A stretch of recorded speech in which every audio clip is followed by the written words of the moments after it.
오직 예수님 사랑하고 축복합니다. 같이 한번 합시다. 내가 감사제를 주께 드리리니.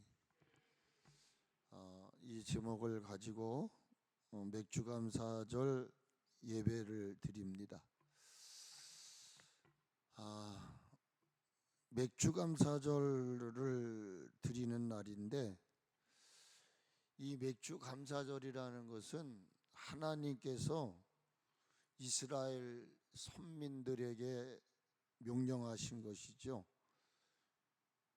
이스라엘의 선민들이 지켜야 할 3대 절기가 있습니다. 그것이 유월절, 맥주절, 수장절입니다.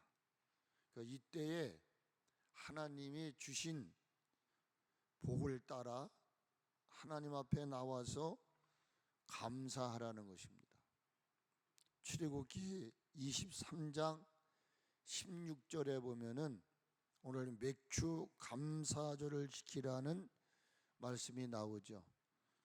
맥주절을 지키라 이렇게 얘기를 해요.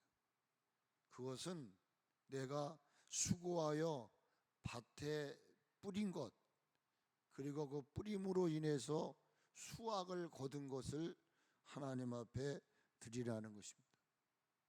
그러니까 이 맥주절은 농경 문화와 관련된 명칭입니다. 여러분이 아시는 대로 이스라엘 백성들은 애굽에서 출애굽을 합니다. 그리고 40여 년 동안 광야 생활을 하게 돼요. 그리고 광야 생활을 마치고 난 후에 하나님은 모세를 통해서 그를 이끄시는데 약속하신 젖과 꿀이 흐르는 땅으로 이끌어 가십니다. 그 가나안 땅에 정착을 하게 되죠. 그리고 그 가나안 땅에서 농사를 짓고 처음 거두게 되는 것이 있었어요. 그게 바로 밀과 보리라는, 그러니까 제물에는 뭐 비둘기라든지 양이라든지 이것도 있지만 곡식을 드리는 제물도 있었단 말이에요. 그러니까 이 맥주감사절에는 보리와 밀 이거를 거두고 나서 하나님 앞에 드리는 절기였습니다. 하나님은 밭에 뿌린 것에 첫 열매를 드리라고 명령을 해요. 그리고 이스라엘 백성들은 모세의 말을 듣고 순종을 하지요. 첫 곡물을 가지고 하나님 앞에 나와서 감사의 예배를 드렸던 것이 바로 맥주 감사절입니다. 근데 우리가 성경은 어느 때나 보게 되면 걸맞는 것들이 있어요. 지금 밀과 보리 농사를 짓는 사람이 없기 때문인 것입니다. 어찌 보면은 이 맥주절 감사절을 꼭 지켜야 되느냐 이렇게 얘기하는 이들이 있어요. 우리는 지금 실질적인 삶 속에서는 이렇게 보리나 밀을 가지고 하지 않기 때문에 그렇죠. 그러면 이것을 우리가 구약의 역사를 신약으로 끌고 와서 어떻게 우리는 이것을 지켜야 되는 것일까? 그래서 이 시대를 살아가는 저와 여러분들은 맥주절을 지키되 어떻게 지켜야 될 것인가? 어떤 마음의 자세를 가지고 맥주절을 지켜야 될 것인가? 뭐 추수감사절, 수장절도 마찬가지예요. 여러분 농사를 안 짓잖아요. 농사를 안 짓는데 1년의 결산을 가지고 드리는 거죠. 우린 농사를 안 짓는단 말이에요. 안 맞는 것 같죠. 그러니까 이것을 우리가 신약 시대 때 어떻게 적용을 해야 될 것이냐. 그러니까 맥주감사절은 전반기 6개월 동안을 하나님의 은혜 속에 살았어요. 그리고 7월 달부터 마지막 12월 달까지 살아가야 된단 말이에요. 그러니까 전반기 후반기를 시작하면서 맥주감사절은 그거예요. 내가 6개월을 하나님의 은혜로 살았기 때문에 앞으로 남은 6개월도 하나님의 돌보심이 있기를 원하는, 이렇게 우리가 적용할 수밖에 없는 것입니다. 그러니까 우리가 전반기를 하나님의 은혜, 하나님의 돌보심으로 살아왔다면 앞으로 남은 6개월도 마찬가지예요. 우리가 감사로 살아가야 되겠다. 저는 요즘에 새벽마다 말씀을 드리는데 정말 감사하며 살아야 되겠다. 감사할 수 없는 상황 여건이에요. 정말 막 소리를 지르고 싶고, 정말 하나님 살아 계십니까? 막 그냥 내 나름대로의 그것이라면 막 퍼붓고 싶어, 하나님 앞에. 근데 내 마음속 한구석에선 감사하자, 감사하자, 감사하자, 그러면서 지금 살아가고 있어요. 우리가 맥주감사절뿐만 아니라 마지막 말세를 살아가는 이들의 삶의 중심은 감사가 중심이 되어야 한다라고 저는 생각을 합니다. 56편을 보게 되면은 이런 말이 있어요. 시제가 있습니다. 표제지요, 표제. 표제가 뭐냐면은 56장 1절 윗절에 보면은 다윗의 믹다시, 인도자를 따라 요낫 에벨 르호비에 맞춘 노래, 다윗이 가드에서 블레셋인에게 잡혔을 때라, 이렇게 이야기하고 있어요. 그러니까 이 56편은 무엇을 중심으로 한 거냐면 다윗이 가드라고 하는 곳에서 블레셋 사람들에게 잡혔을 때에 이 56편을 썼다 그 말이에요. 근데 여기 또 하나가 뭐냐면은 이 시를 쓸 때, 시를 읊을 때에 찬양이 반주가 나가요. 그 찬양의 곡조가 뭐냐면 요낫 엘렘 루옥임이라 그래요. 이 말의 의미는 뭐냐면 멀리 떨어져 있는, 침묵하고 있는 비둘기. 여러분 아마 여기 여러분들의 성경책 밑부분에 보면은 그거를 해석한 성경책이 있을 거예요. 그러니까 여기 찬양의 곡조가 뭐라고요? 요낫 엘렘 로김이라. 이 말의 의미는 뭐라고요? 멀리 떨어져 있는, 침묵하고 있는 비둘기다, 이렇게 이해할 수 있어요. 이 말은 사방이 원수들로 둘러싸여 철저하게 고립되어 있는 그런 처량한 자신의 상황을 고백하는 거예요. 그 절박한 비참한 상황 속에 있는 모습을 표현한 것이다 말이에요. 그러니까 다윗의 지금의 현재의 삶은요, 녹록하지가 않았다는 것입니다. 자신의 생명이 위태롭고 절망적인 상황 앞에서 이 찬양을 올려드렸다는 거예요. 제가 이 말씀을 전장을 하려니까 한 주까지는 안 되겠더라고요. 그래서 제가 오늘은 9절의 말씀을 중심으로 해서 다음 주에 쭉 설명을 할 것입니다. 근데 제가 이 말씀을 읽는 중에 늘 마음속에 와닿는 성경 구절이 8절이에요. 이 8절에 보면 나의 유리함을 주께서 계수하여 싸우니 나의 눈물을 주의 병에 담으소서. 이것이 주님의 책에 기록되지 아니하였나이까? 라는 얘기예요. 사랑하는 성도 여러분, 지금 자신의 삶이 매우 위태롭습니다. 절망적이었습니다. 그렇다면 이런 상황 속에서 대다수는 원망합니다. 불평합니다. 낙담합니다. 제가 새벽 예배 때 목금은 우리 부목사님이 설교를 해요. 지금 시편 35편인가를 설교를 하고 있어요.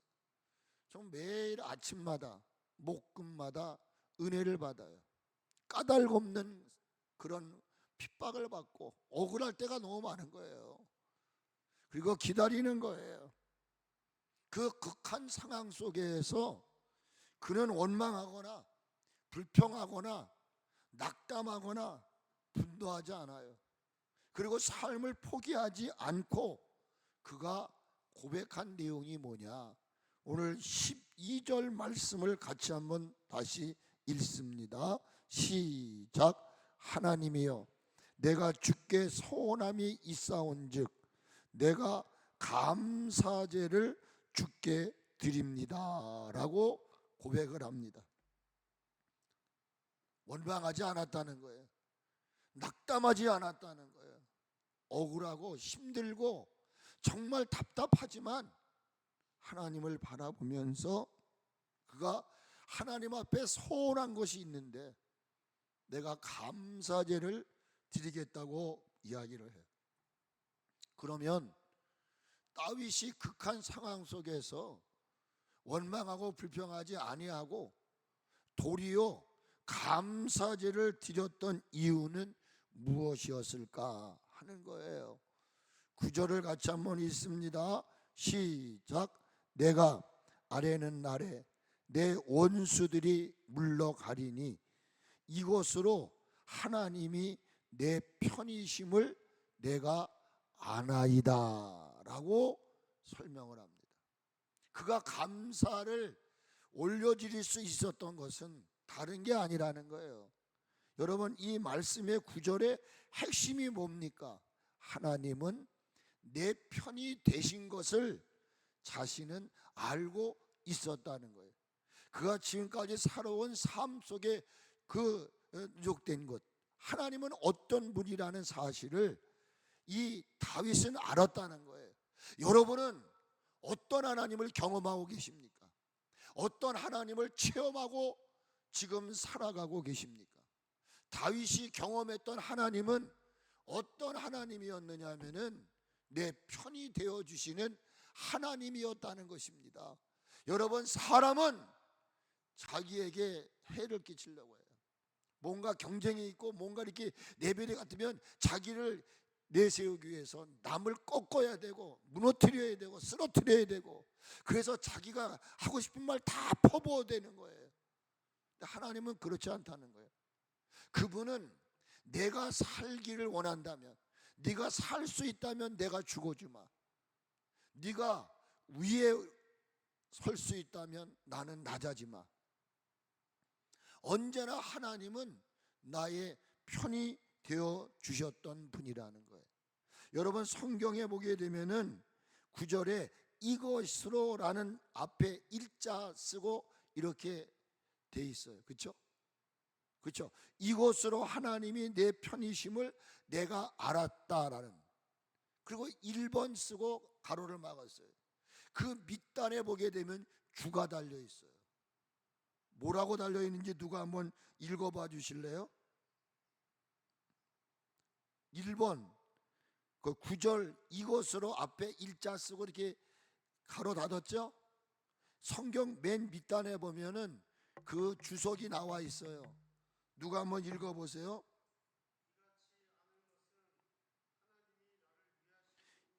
굉장히 중요한 거예요. 제가 오늘 아침에 이 말씀을 보면서 제가 오늘 설교는 내 편이 되십니다라만 하려고 하는 거예요.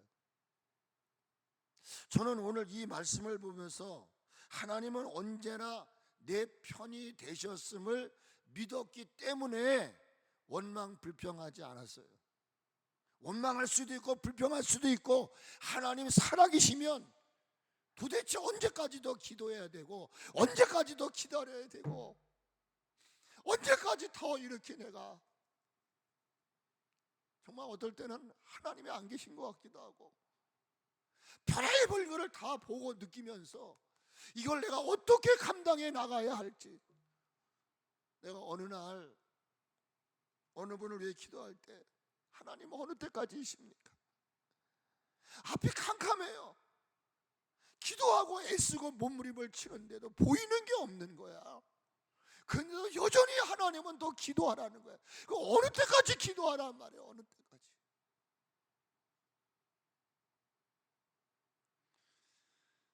근데 오늘 이 하나님이 내 편이 되심을 내가 압니다.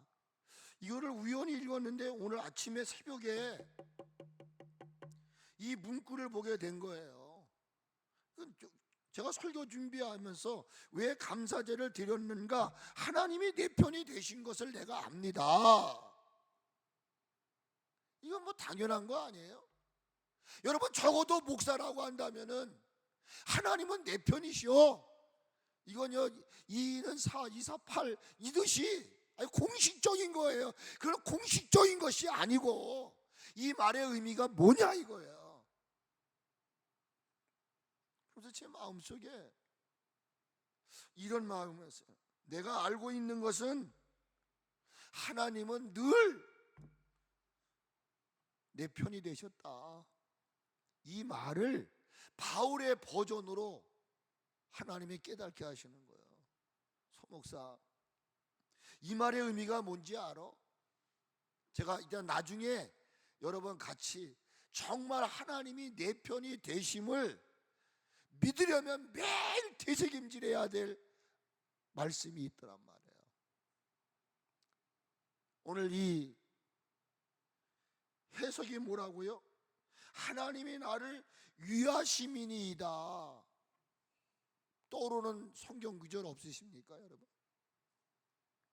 사도 바울이 로마서 8장 31절에 이렇게 고백해요.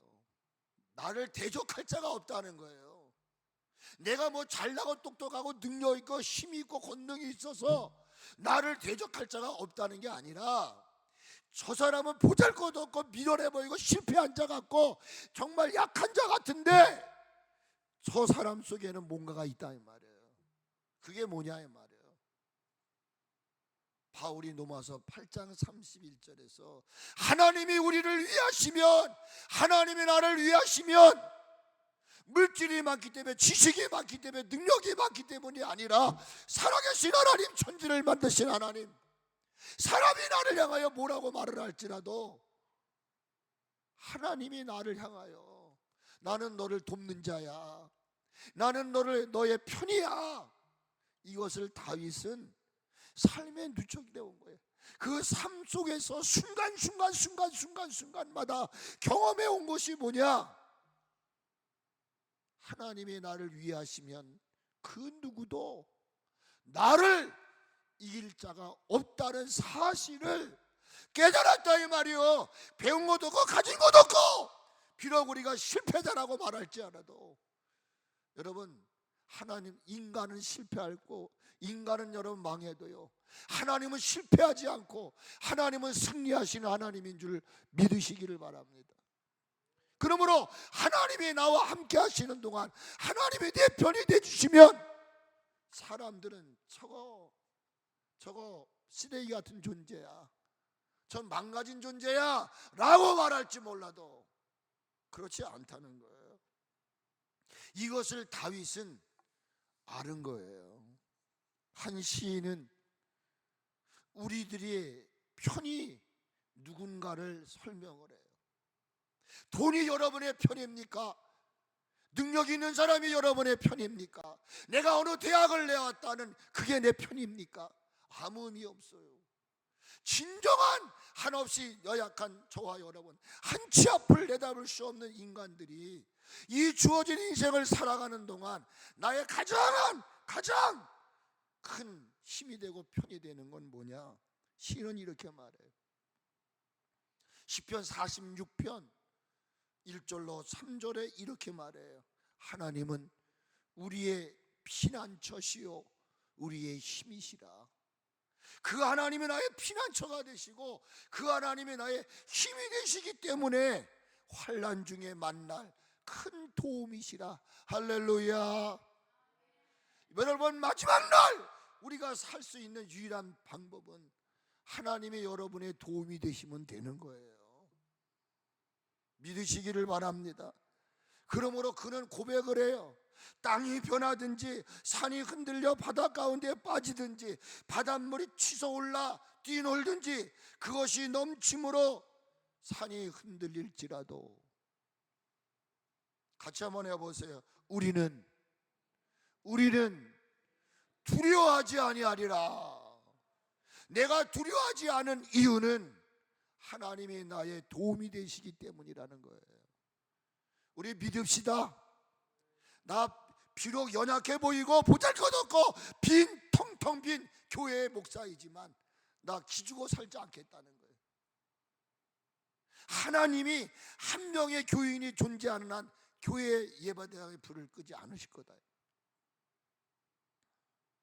내가 어디까지 참고 기다릴 것인가? 언제까지 하나님의 인내를 내가 바라볼 것인가? 하나님은 큰 환난 중에 우리가 만날 수 있는 가장 크고 확실한 도움 그 자체인 줄로 믿습니다. 베네수엘라에 강진이 일어나가지고 어마어마한 사람이 죽어나가요. 그런데 8일 만에 기적적인 그 베네수엘라의 희망의 등불로 존재하잖아요. 경비원 40살 정도 되시는 분이 결국 살아났어요. 어떠한 상황 속에 있을지라도 하나님은 나를 버리지 않으신다. 나를 지으신 그분은 나의 힘이시다. 이렇게 믿고 나가는 여러분들이 될 수 있기를 축복합니다.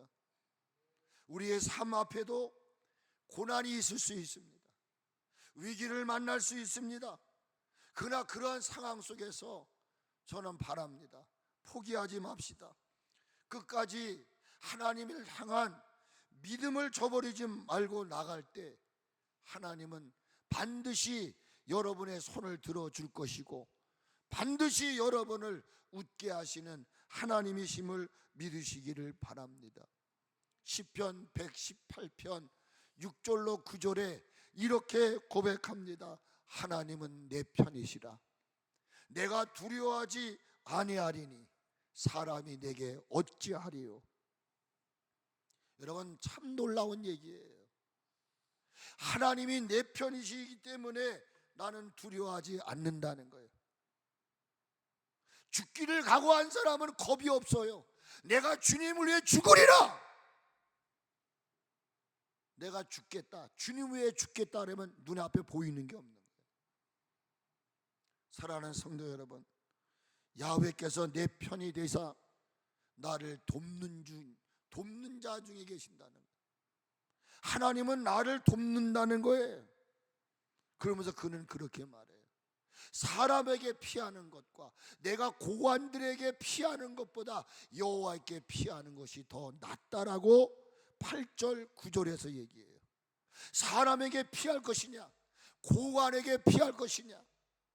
그러니까 이 시인은 사람에게도 피하지 아니하고 고관, 지금 힘있고 능력 있는 사람들이죠.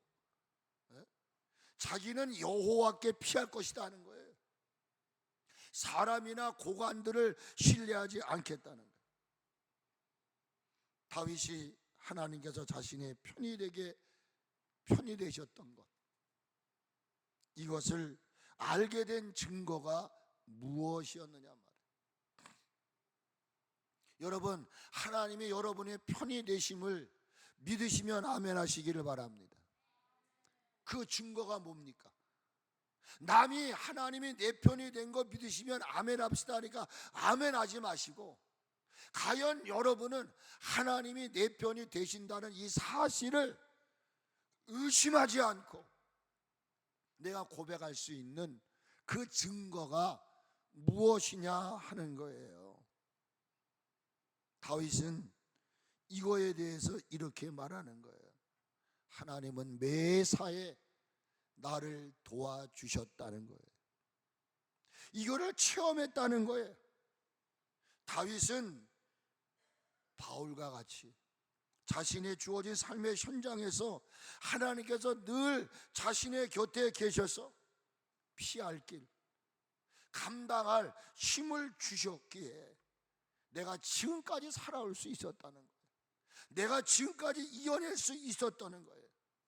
그러니까 내가 지금까지 존재할 수 있었던 것은 내 지혜나 내 힘이나 내 능력이 아니라 하나님의 은혜였다는 거예요. 저는 이 다윗의 이 역사 속에 가장 제가 좋아하는 구절 중에 하나가 바로 시편 23편에 있는 말씀이에요. 제가 설교 중에도 많이 제가 새벽에 고백을 하죠. 그게 뭡니까? 시편 23편 5절에 주님께서 내 원수의 목전에서 내게 상을 차려주시고, 아멘. 이건 눈으로 본 거예요. 원수의 목전에서 내게 상을 베풀어 주시고 그 하나님의 기름을 내게 부으시는 거예요. 그러므로 그 원수 앞에 내 잔이 넘치게 되는 이 놀라운 현장을 목격하게 되는 거죠. 제가 이 말씀을 보면서 이게 뭘까? 새벽에 기도를 하는데 하나님이 그런 음성을 주세요. 다윗이 내 원수의 목전에서 내게 상을 베푸시고 기름을 내 머리에 부으시니 내 잔이 넘칩니다라는 고백은 다윗의 생생한 삶의 현장 속에서 보여주신 거예요. 여러분, 하루하루를 살아가면서 하나님이 구체적으로 세밀하게 여러분에게 보여주시고 여러분에게 들려주시고 여러분에게 느끼게 해주시고 깨닫게 해주셨던 사건이 있으십니까? 우리는요, 이 험한 세상을 살아나가는 동안에 매 순간마다 그 내 삶의 현장 속에서 생생한 하나님의 그 역사를 깨닫는 거예요.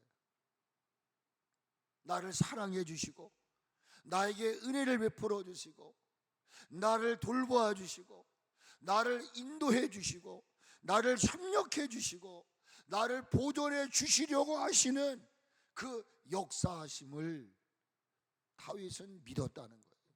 보았다는 거예요. 들었다는 거예요. 느꼈다는 거예요. 깨달았다는 거예요. 그 하나의 증거가 뭐예요? 이스라엘 백성들이 골리앗이라고 하는 장수 앞에 덜덜덜 떨고 있어요. 그런데 때마침 다윗은 아버지의 심부름으로 그 전쟁의 현장에 가는 거예요. 누구도 골리앗과 싸워 이길 자가 없어요. 그때에 다윗이 그 모습을 보게 되어집니다. 내가 나가서 싸워야 되겠구나. 형이 말립니다. 사울 왕도 말리고 있습니다. 그때 다윗은 사울 왕 앞에 자신을 도와주셨던 그 임마누엘의 하나님, 여호와 니시의 하나님, 승리의 깃발을 꽂게 하셨던 그 하나님의 생생한 그 돌보심과 인도하심과 역사하심을 회상을 합니다. 그리고 사울 왕 앞에 그런 고백을 합니다. 그게 바로 사무엘상 17장 34절로 37절의 말씀이 있죠. 34절에 보니까 이렇게 말합니다. 주의 종이 아버지의 양을 지킬 때 사자, 곰 와서 양떼를 물어가는 거예요. 그럼 나는 어떻게 합니까? 따라가는 거예요. 따라가 그것을 치고 입에서 그 새끼를 건져내고 그들을 쳐 죽였다고 얘기를 해요. 그리고 나서 37절에 보게 되면은 뭐라고 말하냐면 사울 왕 앞에 사울 왕이 오케이 나가 이렇게 할 수 있었던 결정적인 것은 지나간 날 생생한 삶의 현장에서 경험하고 터득한 하나님의 돌보심, 하나님이 내 편 되신 것을 이야기를 하는 거예요. 그걸 딱 요약을 얘기한 게 37절이에요. 뭐라고 이야기를 합니까? 야훼께서 나를 사자의 발톱과 곰의 발톱에서 건져내셨은즉, 이건 이론이 아니에요. 실질적인 삶의 현장에서 경험하고 터득한 거예요. 그거를 기초로 해서 고백을 하는 거예요. 나를 이 블레셋 사람의 손에서도 건져낼 것입니다. 왕이여 걱정하지 마십시오. 내가 믿는 하나님, 내 편 되신 하나님은 극한 상황에서 건져내십니다. 양 한 마리를 귀하게 여기셨다면 나는 양보다도 귀하다, 그런 얘기예요. 그 얘기를 듣고 난 다음에 사울이 반응을 해요. 뭐라고 말합니까? 가라! 가라! 그러면서 뭐라고 말하죠? 왕의 눈에도 그의 당당한 자신감이 넘치는 그의 고백 앞에 뭐라고 말하냐면, 여호와께서 너와 함께 계시기를 원하노라. 할렐루야. 그래요. 모든 게 다 망하고 끝난 것 같지만 하나님이 여러분과 함께 하시면 반드시 다시 일어날 줄로 믿습니다. 다윗의 삶의 여정은 위기라고 하는 실질적인 삶 앞에서 주눅들지 않았어요. 그 삶 앞에서 기도를 통해 하나님의 도움을 요청합니다. 하나님 도와주세요. 지금 이 현장을 보고 계시잖아요. 내 힘으로는 아무것도 해낼 능력이 없어요. 이렇게 하나님께 도움을 요청을 하니까, 여러분, 하나님께 도움을 요청한 건 아무나 하는 게 아니에요. 하나님이 나의 편이 되시고 하나님이 나를 도와주실 것을 믿는 구석에 있는 사람만 기도하고 의지하는 거예요. 남이 하니까 하고 남이 하니까 아니에요. 다윗은 그거를 뼈저리게 느낀 거예요. 그래서 하나님 도와주세요. 도움을 요청할 때 하나님은 침묵하지 않았어요. 권능의 손을 내밀어 주시고 그를 극한 위기에서 건져낸 거예요. 이거를 한 번이 아니에요. 매 순간마다 다윗은 하나님의 돌보심을 뭐 했다고요? 체험하게 된 거예요. 그러므로 여러분, 9절 말씀에 맨 마지막에 내가 아나이다 라는 단어가 나와요. 아나이다. 이 아나이다라는 단어의 히브리어는 야다으라는 단어예요. 야다으. 이 야다으라는 말은 단순히 머리로 지식을 습득하는 것을 말하는 게 아니란 말이에요. 그저 머리로만 알고 있는 하나님, 내 삶을 움직이는 하나님이 아니라 알고 있는 하나님. 이렇게 하면 복 받는데, 이렇게 하면 안 되는데, 이런 지식적으로만 체험한 게 아니라는 거예요. 삶의 현장에서 직접 경험하고 직접 체험한 것, 직접 체험하고 경험함으로 인해서 그 하나님과 거리가 멀어질 수가 없는 거예요. 아주 그 자신의 주어진 삶의 현장에서 하나님의 구체적이고 세밀한 것을 막 느끼는 거죠. 깨닫는 거죠. 전류를 느끼는 거예요. 그러니까 그 다윗은 뭘 느낀 거예요? 하나님 없으면 안 돼. 하나님하고 내가 떨어지면 안 돼. 이게 뭘 말하는 거예요? 친밀하게 교제를 나누는 거란 말이에요. 여러분, 자녀들이 성숙하기 전까지는요, 엄마 아빠가 이거예요. 그들은 친히 경험하는 거예요. 무슨 필요가 있으면 엄마를 찾고 아빠를 찾는 거예요. 다윗은 그렇게 머리로만 알고 있는 하나님이 아니라 실질적으로 그 하나님을 체험만 하게 된 거예요.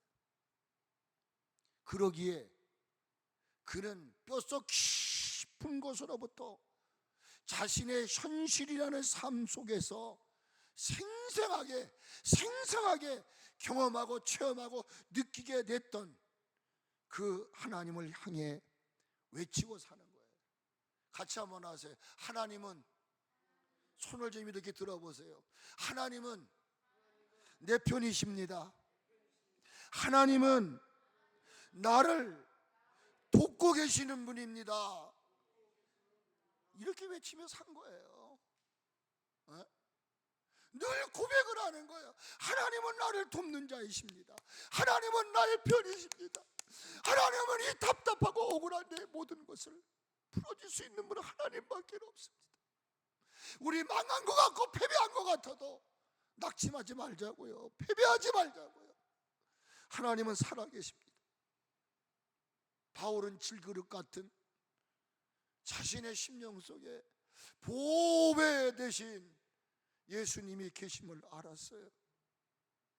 그래서 고린도 후서 4장 8절로 10절에 이렇게 고백을 해요. 뭐라고 고백을 합니까? 내가 비록 사방에 우겨쌈을 당하여도 쌓이지 않을 것이다. 살다 보니 답답한 일이 너무나 많아. 그런데 답답한 일을 당하여도 나는 낙심하지 않을 것이다. 아멘. 9절에 보니까 박해를 받아도 까닭 없이 나를 욕하고 비방하고, 여러분 시편 35편 한번 집에 가서 읽어보세요. 제가 아까 얘기한 대로 우리 부목사님이 새벽마다 35편을 지금 읽고 있거든요. 응? 지난 금요일 날인가, 여호와여 언제까지 관방하시리까? 언제까지 지켜만 보고 계실 겁니까? 내가 하나님이 역사를 하지 않은 내가 죄인이 돼버리고 내가 나쁜 놈이 돼버리고 그냥 할 수 있는 말 다 섞지 않고 다 외치는 거예요. 그래, 내가 죄인이라면 죄인이요, 내가 바보라면 바보요. 하나님 언제까지 나를 관망하시나이까? 내 영혼을 저 멸망자에게서 구원하심에 내 유일한 것을 사자에게서 건지소서. 여기 유일한 것이 우리 목사님이 생명이라 그랬거든요. 제가 지난주 금요일 날인가 이 말씀을 들으면서 막 속으로 울었어요. 언제까지 관망하시리까?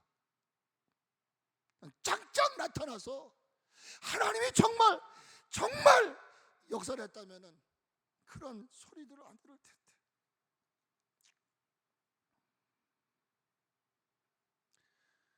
말씀을 제가 오늘 마무리 지려고 합니다. 그러면서 결론이 이거였어요. 시편 94편 17절에 저에게 말씀하신 거예요.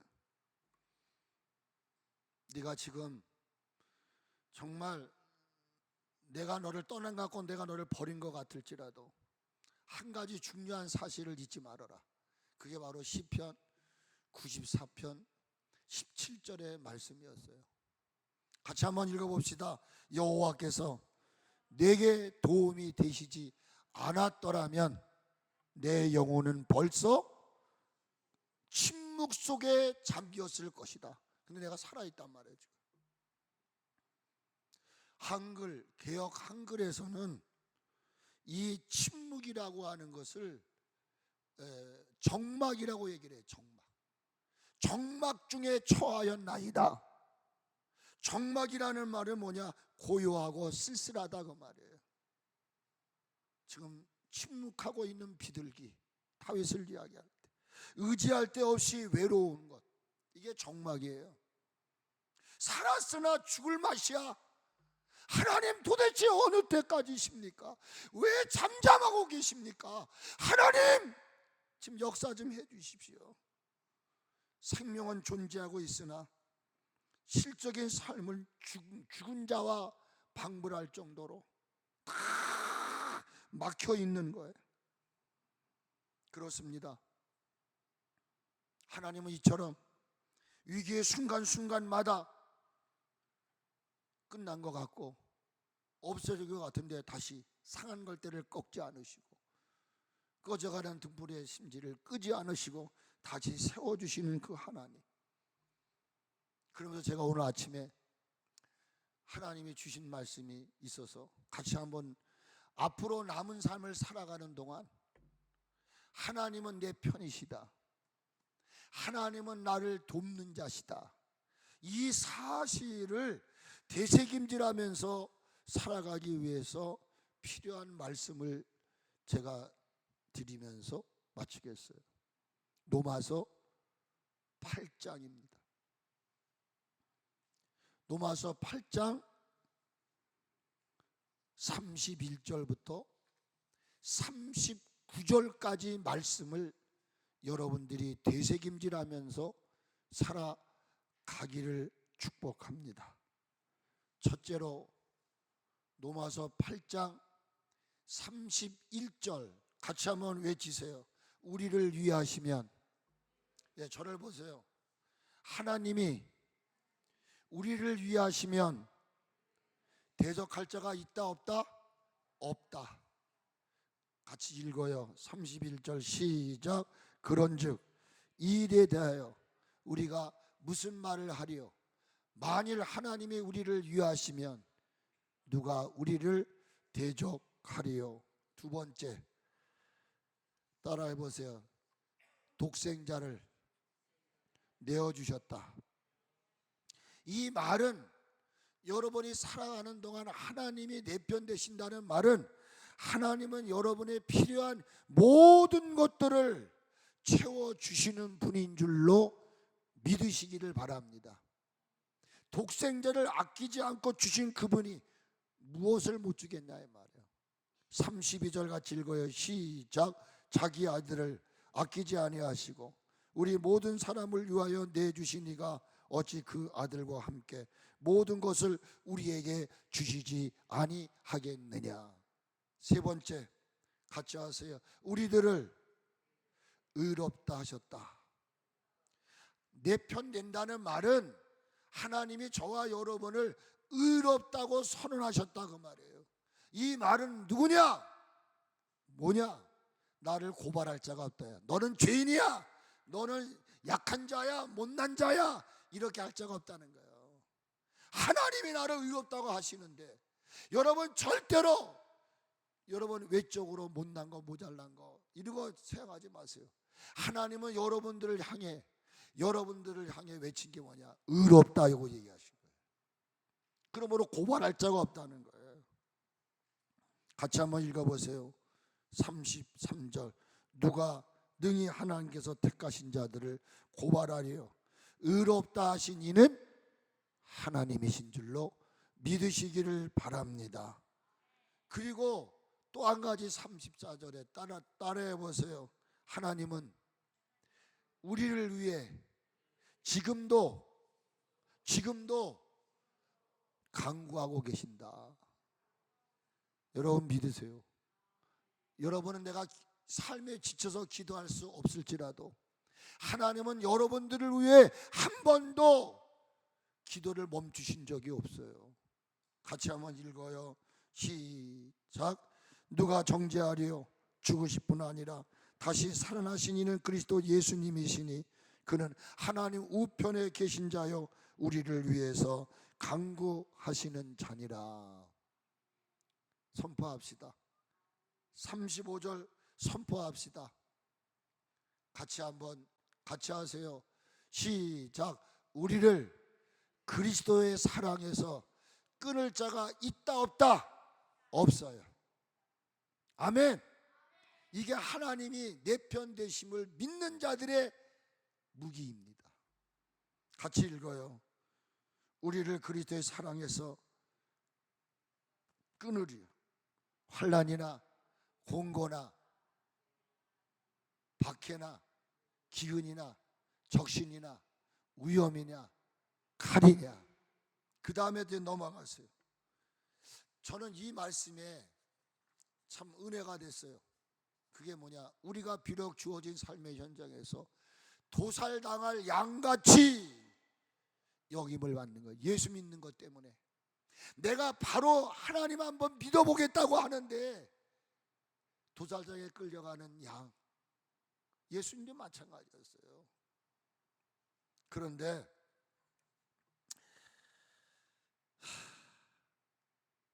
여기 뭐라고 말하죠? 36절에 이 내용이죠. 기록된 바 우리가 종일 주님을 위하여 주님을 당하게 되며 도살당할 양같이 여김을 받았나이다.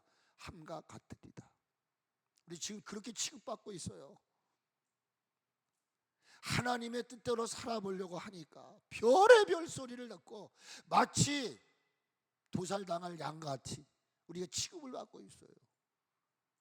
여러분 우리 3월인가 2월인가 성경 암송했죠. 마지막 고백하고 마무리 집시다. 37절에 한번 같이 외쳐보세요. 우리들을 사랑하시는 예수 그리스도로 말미암아 넉넉히 승리할 줄로 믿습니다. 그리고 한번 외쳐보지, 같이 암송하세요. 시작. 그러나 이 모든 일에 우리를 사랑하신 이로 말미암아 우리가 넉넉히 이기느니라. 사망이나 생명이나 천사나 권세자들이나 현재일이나 장래일이나 능력이나, 그렇죠? 높음이나 깊음이나 다른 어떤 피조물이라도 우리 주 예수 그리스도 안에 있는 하나님의 사랑에서 끊을 수가 있다 없다? 없어요. 이거 믿으세요, 여러분.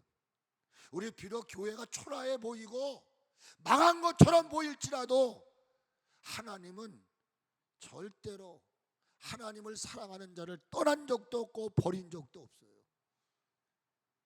지금 이 믿음 가지시고 우리 삼지교회 성도님들 일어날 수 있기를 주님의 이름으로 축복을 드립니다. 지치고 살지 맙시다. 주눅들어 살지 맙시다. 다음 주에 제가 10절 말씀부터 이어나갈 겁니다. 오늘 마음속에 새겨야 할 것은 하나님은 내 편이신다. 하나님이 내 편이시라는 것은 누가 알려줬기 때문이 아니라 내 생생한 삶의 현장에서 한없이 약하고 미련하고 못나고 모자란 나를 지혜 주시고 총명 주시고 피할 길 주시고 감당할 길 주시고 우리를 선한 길로 인도해 주신, 여기까지 내가 살아올 수 있었던 것은 하나님의 은혜예요. 이거 여러분 고백하시면서 내일부터는 당당하게 여러분 어깨 피시고 살아가는 여러분 되시기를 주의 이름으로 축복합니다. 하나님